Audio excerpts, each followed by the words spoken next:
Hello everybody, welcome back to my YouTube channel. तो आज हम जो टॉपिक करने जा रहे हैं वो है आपका methods of preparation of haloarenes. इससे जो पिछला वीडियो था उसमें हमने methods of preparation of haloalkanes देखा था। अब हम methods of preparation of haloarenes देखेंगे।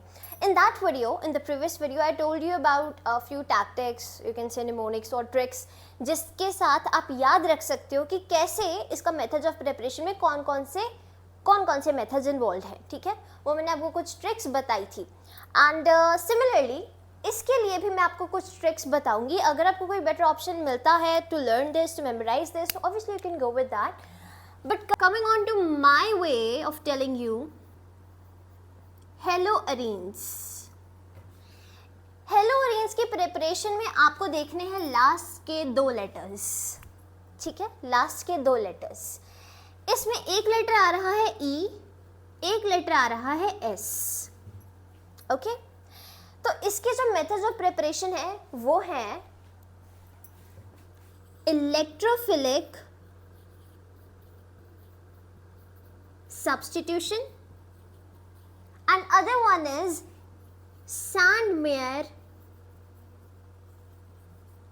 reaction।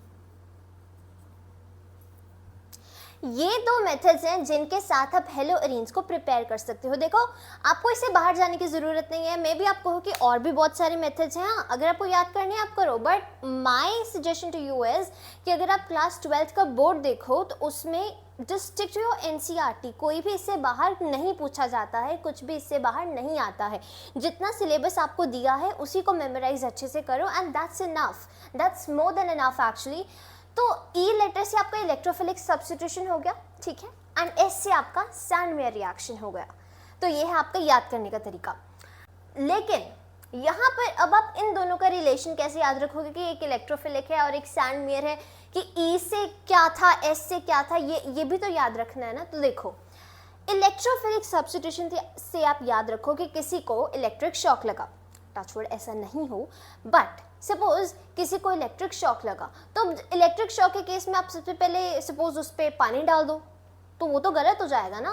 पानी is a good conductor of electricity, तो पानी तो नहीं डालोगे। You will search for some bad conductor of electricity, जो कि उस इलेक्ट्रिक शॉक वाले इंसान को रिलीफ मिल पाए। ठीक है, तो you will search for good and bad conductor of electricity. And talking about sand, dry sand की अगर मैं बात करूं तो it is a bad conductor of electricity. तो इसलिए आप इसको यूज़ कर सकते हो जब एक इंसान को इलेक्ट्रिक शॉक लगता है। इसलिए इलेक्ट्रिक शॉक वाले इंसान के लिए सैंड का यूज़ करोगे।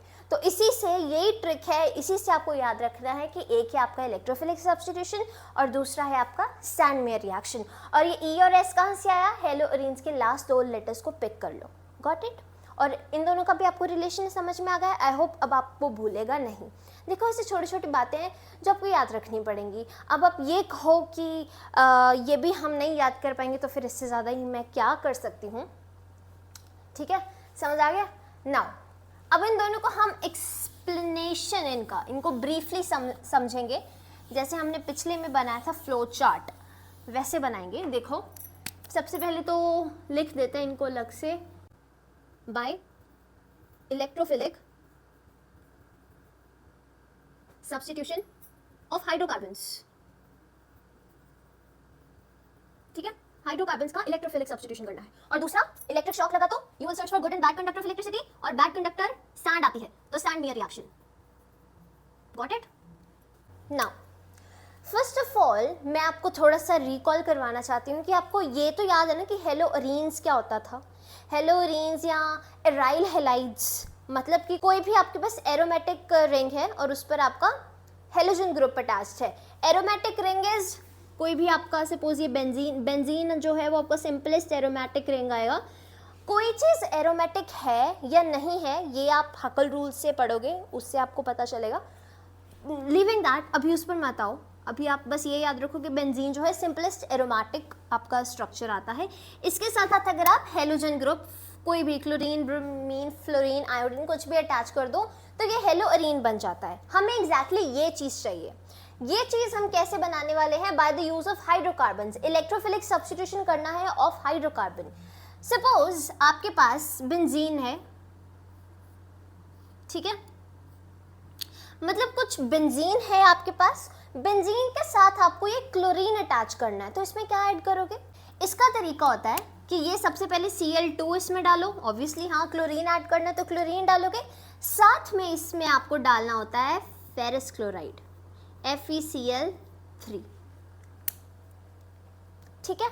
FeCl3 की प्रेजेंस में आप वो वाला हेलोजन इसके साथ ऐड करो तो इस बेंजीन रिंग पर आपका क्लोरीन लग जाएगा। ये आपका पहला मेथड हो गया, ये आपका पहला मेथड हो गया, that is your electrophilic substitution हुआ आपका, ठीक है। सब्स्टिट्यूट किया ना, इस क्लोरीन ग्रुप ने इसको सब्स्टिट्यूट किया। इसमें थोड़ा सा ट्विस्ट लेकर आते हैं, ट्विस्ट ये लेकर आते हैं कि आपकी बुक में एक जो दिया हुआ है चीज वो क्या है, दी तो उन्होंने बेंजीन रिंग ही है, ठीक है, दी तो बेंजीन रिंग ही है, लेकिन बेंजीन रिंग के साथ एक ग्रुप एडेड है आपका CH3, ठीक है। बेंजीन रिंग के साथ आपको CH3 एडेड है। अब इसमें क्या ऐड करोगे कि आपको हेलोअरीन मिल जाए, कुछ ऐसा मिल जाए? अब मेरी बात सुनो, ये जो आपका CH3 ग्रुप होता है ये आपका इलेक्ट्रॉन डोनेटिंग ग्रुप है, मतलब इसके पास जो इलेक्ट्रॉन्स हैं ये बेंजीन रिंग को देता है, डोनेट करता है। एक बात मेरी दिमाग में बंद कर लो, लॉक कर लो, पूरी केमिस्ट्री में ये आपको यूज आने वाली है चीज, कोई भी चीज अगर इलेक्ट्रॉन डोनेटिंग है, डोनेटिंग में O आ रहा है, अगर कोई भी ग्रुप इलेक्ट्रॉन डोनेटिंग है तो वो उसमें जब भी सब्स्टिट्यूशन होगा या तो वो ऑर्थो पोजीशन पे होगा या पैरा पोजीशन पे होगा। 3 पोजीशन होती है ना, ऑर्थो, मेटा, पैरा पोजीशंस होती है। अगर डोनेटिंग ग्रुप है तो O से याद रखो कि या तो ऑर्थो या पैरा, इन दोनों पे सब्स्टिट्यूशन होगा। और अगर डोनेटिंग नहीं है, अगर वो इलेक्ट्रॉन विड्रॉइंग ग्रुप लगा हुआ है यहाँ पर, तो उस केस में मेटा पोजीशन भी आएगा, ठीक है। तो CH3 डोनेटिंग ग्रुप है, इसका मतलब अब जब आप इसमें क्लोरीन ऐड करोगे in presence of simple Fe, dark, आपको लाइट की जरूरत नहीं है, ठीक है। इसमें जब आप डायरेक्टली क्लोरीन ऐड करोगे तो सब्स्टिट्यूशन कहाँ पे होने वाला है? इलेक्ट्रॉन डोनेटिंग ग्रुप के कारण सब्स्टिट्यूशन ऑर्थो या पैरा पोजीशन पे होगा। मतलब 2 प्रोडक्ट्स आपको मिलेंगे, एक वो प्रोडक्ट जिसमें कि ऑर्थो पोजीशन कौन सा होता है, इसके बिल्कुल साथ वाला ऑर्थो होता है, यहां पे क्लोरीन लगा हो, या फिर पैरा पोजीशन कौन सा होता है,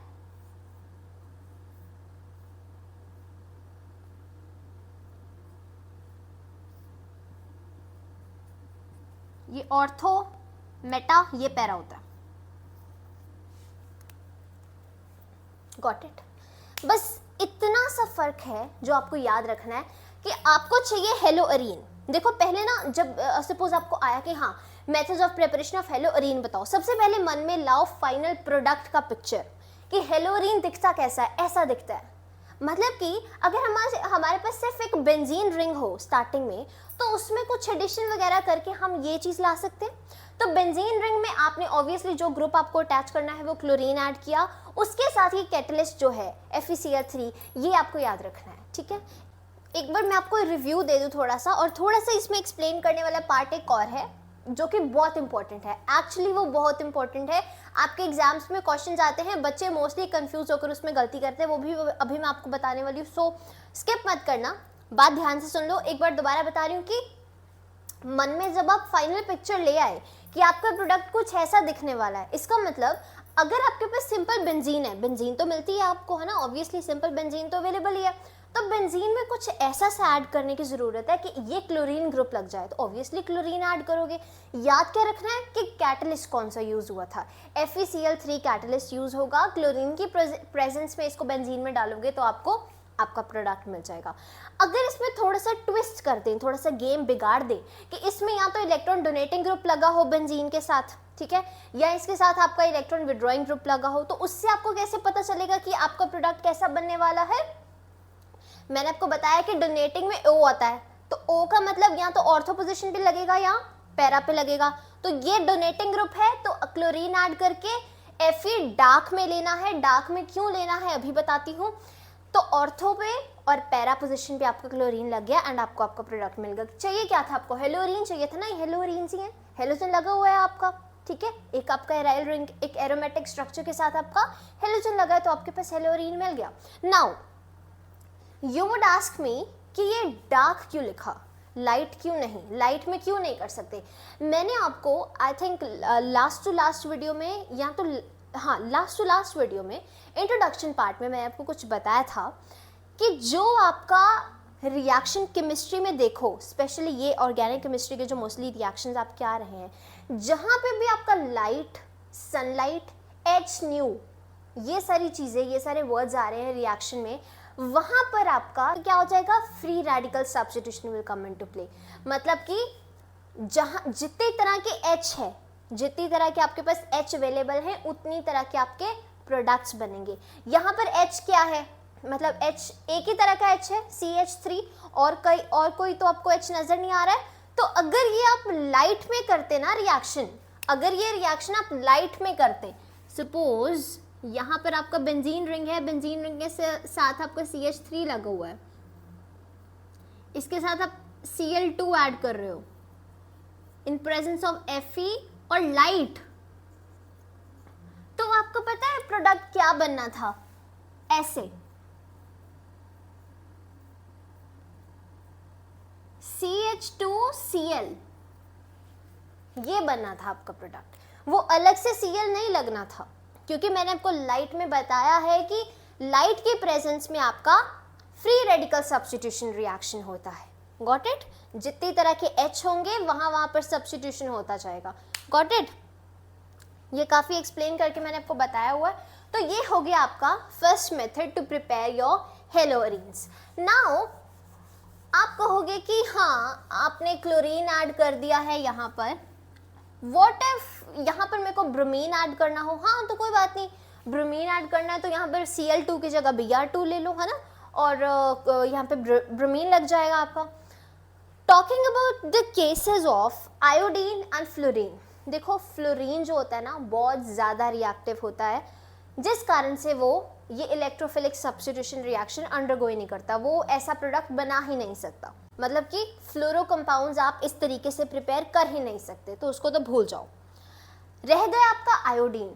आयोडीन जो होता है ना, उसको वो जब आप रिएक्शन में यूज़ करते हो तो रिवर्सिबल रिएक्शन होता है। मतलब कि आयोडीन यूज़ किया, आपका प्रोडक्ट बना, लेकिन वो दोबारा से वापस अपने रिएक्टेंट में चेंज हो गया, रिवर्सिबल रिएक्शन करता है। इसलिए आपको ऑक्सीडाइजिंग एजेंट जैसे तो नाइट्रिक एसिड HNO3 या HiO4, ये वाले जो आपके हैं ऑक्सीडाइजिंग एजेंट्स, इनको यूज़ करोगे, क्योंकि जब आपने आयोडीन के साथ रिएक्शन कराया तो फॉर्मेशन होता है HI का, HI फॉर्म होता है, और HI के साथ ये इनमें से सपोज कोई भी HNO3 मिल जाएगा या HiO4 मिल जाएगा, और वो वापस उसको रिवर्सिबल रिएक्शन होने नहीं देगा, उसको तोड़ देगा वाटर में, एंड ये आपका H2O में बदल जाएगा, I2 प्लस NO2, ठीक है, इसमें बदल जाएगा, और आपका जो रिएक्शन है वो नहीं होगा। अगर मैं आपको बुक से लाइन पढ़ के बताऊं तो उन्होंने लिखा हुआ है, reactions with iodine are reversible in nature and require the presence of an oxidizing agent like HNO3 and HiO4 to oxidize the HI which is formed during iodination। मतलब कि जब आप आयोडीन ऐड करने की कोशिश करते हो, अपने प्रोडक्ट, अपने रिएक्टेंट में आयोडीन ऐड करने की कोशिश करते हो, तो रिवर्सिबल रिएक्शन होता है और आपके प्रोडक्ट में एक HI का प्रोडक्ट फॉर्म होता है, जो कि आपको ऐसे वाले ऑक्सीडाइजिंग एजेंट या तो HNO3 या HiO4 यूज करके उसे ऑक्सीडाइज करना होता है, नहीं तो वो रिएक्शन वापस रिएक्टेंट में बदल जाएगी, और फ्लोरिनेशन तो पॉसिबल ही नहीं है। तो this was all about your electrophilic substitution of hydrocarbons. Now talking about the sand-mayor reaction. Sand-mayor reaction, sand-mayor reaction से पहले मैं आपको एक वैसे तो वो टर्म आपको अगले चैप्टर्स में आएगी, बट मैं उसका मतलब अभी आपको बताना चाहती हूँ, सो ध्यान से सुन लो क्या चीज़ है।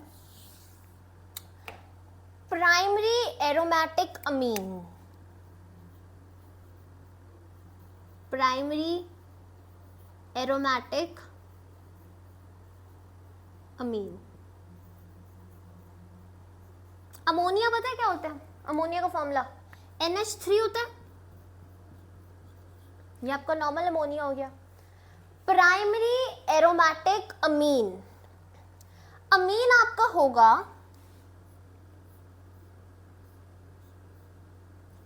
अगर प्राइमरी है ना, प्राइमरी मतलब कि ये जो 3 H लगे हुए हैं ना अमोनिया के साथ, उनमें से एक H जो है वो सब्स्टिट्यूटेड है किसी और ग्रुप के साथ। कौन सा ग्रुप? अभी यहाँ पर इस केस में एरोमेटिक ग्रुप, मतलब कि इस 2 H तो है, जो तीसरा H है इसकी अमोनिया में, उसके जगह पर आपका कोई भी एरोमेटिक ग्रुप लगा हुआ है, सपोज बेंजीन लगा हुआ है। Got it?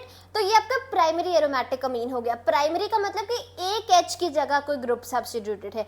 सेकेंडरी होगा तो यहाँ पे एक ही H होगा, 2 H जो है वहां पर सब्स्टिट्यूशन होगा। और टर्शरी भी ऐसे ही, तीनों H की जगह कोई ना कोई सब्स्टिट्यूशन होगा, बीच में एक N होगा।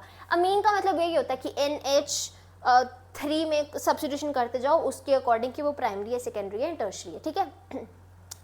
तो प्राइमरी एरोमेटिक अमीन आपका ऐसा हो गया। अब आप कहोगे ये मैंने आपको क्यों बताया? देखो, जो सैंडमेयर रिएक्शन है आपकी, उसका कुछ तरीका है।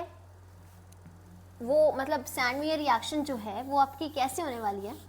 सबसे पहले तो सपोज आपके पास कोई भी एक आपकी प्राइमरी एरोमेटिक अमीन है, जैसे जो कि मैंने अभी बताई, सपोज आप वही ले लो। ठीक है, NH2 और साथ में इधर N के साथ बेंजीन ग्रुप लगा हुआ है। इसको क्या बोलते हैं? इसको बोलते हैं एनिलिन। ठीक है, एनिलिन।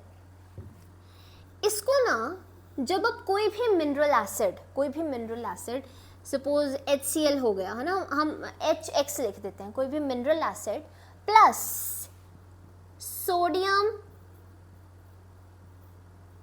सोडियम नाइट्राइट NaNO2 बहुत कोल्ड कंडीशन में, लाइक आपका 273 278 केल्विन पर, मतलब इतनी ठंडी कंडीशंस पर आप इसमें ये ऐड करते हो कोई भी मिनरल एसिड और साथ में सोडियम नाइट्राइट, तो आपके पास एक प्रोडक्ट बनता है जिसे कि आप डायअज़ोनियम सॉल्ट बोलते हो। डायअज़ोनियम सॉल्ट जो है वो आपका दिखने में कुछ ऐसा आएगा, N2 प्लस X माइनस। आपके पास एनिलिन था, उसमें आपने कोई भी एक मिनरल एसिड मिलाया, HCl हो सकता है। ठीक है, और साथ में आपको NaNO2 ऐड करना है बहुत कोल्ड कंडीशंस पर, तो आपके पास मिलता है आपको डायअज़ोनियम सॉल्ट। इसका मैं नाम लिख रही हूँ, डायअज़ोनियम सॉल्ट। ये आपको आगे पूरा एक चैप्टर ही आने वाला है, तो no need to get worried कि ये सब क्या हो रहा है, उसमें आप अच्छे से पढ़ोगे। इसको डायअज़ोनियम सॉल्ट बोलते हैं। डायअज़ो का मतलब होता है 2 नाइट्रोजन का होना। ठीक है, अज वर्ड जो है ना वो नाइट्रोजन के लिए यूज किया जाता है, तो डाई मतलब 2, अज मतलब नाइट्रोजन, तो 2 नाइट्रोजन होंगे इसमें। इससे थोड़ा बहुत आप रिलेट कर सकते हो। तो डायअज़ोनियम सॉल्ट बना। ये क्या है? ये आपका सैंडमेयर रिएक्शन नहीं है। तो कहोगे क्यों पढ़ा रहे हो? देखो, पढ़ते जाओ, बता रही हूँ। ये आपका डायअज़ोनियम सॉल्ट बना और इस वाली रिएक्शन को आप डायएज़ोनाइजेशन बोलते हो। डायएज़ोनाइजेशन। ठीक है, डायअज़ोनियम सॉल्ट बनाने वाली रिएक्शन को डायएज़ोनाइजेशन रिएक्शन बोलते हो। ठीक है, अब आपको ये जो डायअज़ोनियम सॉल्ट आपने बनाया है ना, इसमें कुछ ना कुछ ऐड करके आपको हेलोअरीन बनाना है। ओके, आपके पास अब डायअज़ोनियम सॉल्ट है जो कि कुछ ऐसा नजर आ रहा है, N2 प्लस X माइनस। इसमें आपको ऐड करना है क्यूप्रस क्लोराइड या क्यूप्रस ब्रोमाइड। मैं लिख रही हूं Cu2X2। तो पता है क्या मिलने वाला है?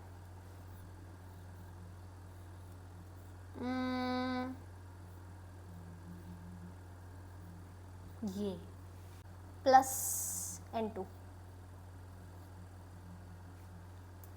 वाओ, बड़ा आसान काम था ये तो। सबसे पहले किया डायजोनाइजेशन, जिससे कि आपको मिला डायजोनियम सॉल्ट।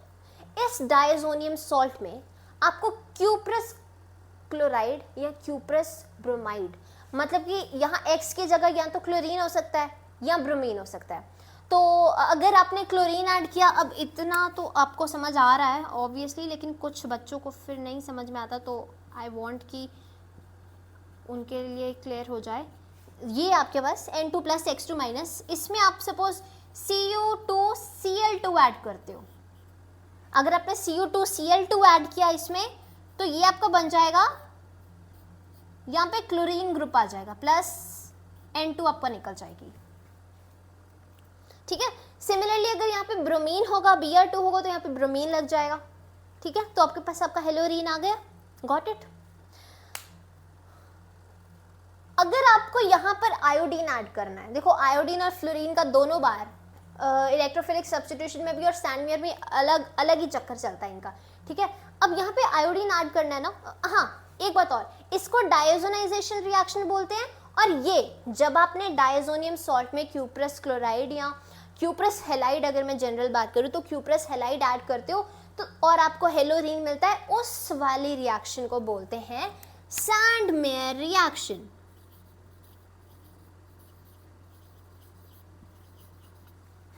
उस वाली रिएक्शन को बोलते हैं Sandmeyer reaction. Got it. Now talking about iodine, कि इस X की जगह अगर आयोडीन ऐड करना है तो आप ऐसे नहीं करोगे, तो पता है क्या, डायरेक्टली पोटेशियम आयोडाइड लो, डायजोनियम सॉल्ट लो, दोनों को शेक करो। ठीक है, और आपका यहाँ पे आयोडीन मिल जाएगा। मैं आपको लिख के बता देती हूँ रिएक्शन, ताकि आप कंफ्यूज ना हो। सपोज आपके पास ये डायजोनियम सॉल्ट तो ऐसे रहेगा। ठीक है, डायजोनियम सॉल्ट तो चाहिए ऑब्वियसली, N2 प्लस और X माइनस। इसमें आपको क्या ऐड करना है, potassium iodide, that is Ki। इसमें आपको क्यूप्रस हेलाइड की जरूरत नहीं पड़ती है, डायरेक्टली इन दोनों को शेक करो तो आपको क्या चीज मिलने वाली है, इस बेंजीन रिंग के साथ आयोडीन अटैच्ड होगा। मिल गया। लेकिन इस रिएक्शन को सैंडमेयर रिएक्शन नहीं बोलते हैं। सिर्फ ये वाली रिएक्शन जिसमें कि आपने क्यूप्रस हेलाइड यूज किया है, जिसमें कि यहाँ पे क्लोरीन आ जाता है या ब्रोमीन आ जाता है डायजोनियम सॉल्ट पर, उसी रिएक्शन को सैंडमेयर रिएक्शन बोलते हैं। आयोडीन वाली रिएक्शन को सैंडमेयर रिएक्शन नहीं बोलते। और फ्लोरीन की तो बात ही ना करो, मैंने आपको पहले बताया बहुत ज़्यादा रिएक्टिव है, जिस कारण से उसकी तो ये वाली रिएक्शन इतना पॉसिबल नहीं है। उसके क्या मेथड्स ऑफ प्रिपरेशन होंगे, नॉट इन योर सिलेबस, सो हम एनसीईआरटी से बाहर जाएंगे नहीं। ठीक है, इतना स्ट्रेस लेके कहाँ जाओगे रे। ठीक है, तो ये आपका हो गया आपका सैंडमेयर रिएक्शन। डायजोनाइजेशन किया पहले, फिर सैंडमेयर रिएक्शन कैसे हुआ, और उसके बाद आयोडीन अगर आपको ऐड करना है तो वो ऐसे करोगे। So this is all about your methods of preparation of haloarenes. I hope कि आपको समझ आ गया है। If you still have any kind of confusion, you can comment down in the comment section below and I will get to you. Okay, till then, see you, bye bye.